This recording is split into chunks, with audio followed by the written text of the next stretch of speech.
Hi students, இன்னைக்கு நாம India size and லொகேஷன்லேருந்து exchange of ideas and commodities தான் பார்க்க போறோம். ரொம்ப வருஷமாவே இந்தியாவுக்கு வேர்ல்ட்ல இருக்கக்கூடிய மற்ற கண்ட்ரீஸோட கான்டாக்ட் இருந்துட்டு இருக்கு.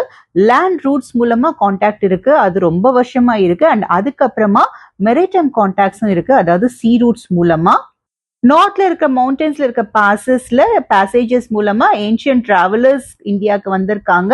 ஆனா ஓஷன் வழியா இருக்கக்கூடிய இன்டராக்ஷன் அப்புறமா தான் இருந்தது, ஏன்னா அவ்வளோ நாள் ரெஸ்ட்ரிக்ஷன் இருந்தது.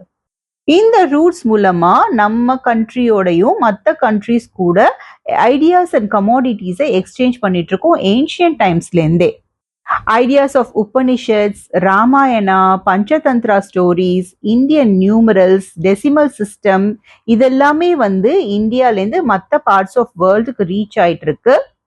அண்ட் கமாடிட்டிஸ், ஸ்பைசஸ் மாதிரி மஸ்லின் கிளாத், இதெல்லாம் கூட இந்தியாலேருந்து மற்ற கண்ட்ரீஸ்க்கு போயிட்டு இருந்தது. அண்ட் அதர் கண்ட்ரீஸ்லேருந்து Greeks culture, architectural styles of domes, minarets from west Asia, இதெல்லாமும் இந்தியாவுக்கு வர ஆரம்பிச்சது.